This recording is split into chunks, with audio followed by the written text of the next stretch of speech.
Depuis quelques heures, ce navire de croisière néerlandais bloqué au large du Cap-Vert est au centre de toutes les attentions, y compris celle des réseaux sociaux, avec des publications plus ou moins discutables.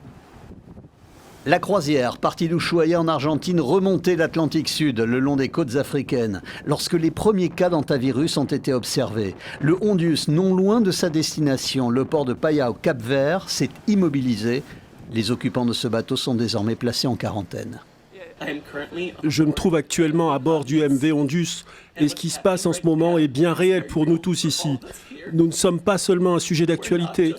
Il y a beaucoup d'incertitudes et c'est ce qui est le plus difficile.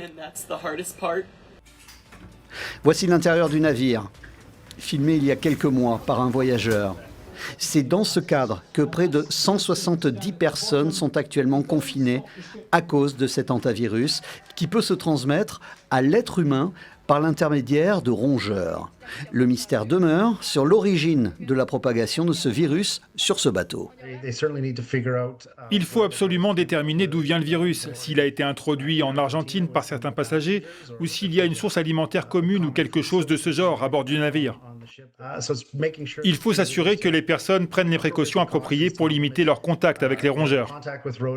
L'Organisation mondiale de la santé affirme que le lien entre les 3 décès et les 2 malades ne sont pas encore établis et que les risques de propagation de l'hantavirus restent faibles.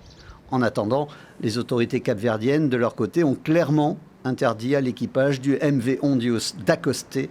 Il pourrait mettre le cap sur les Canaries.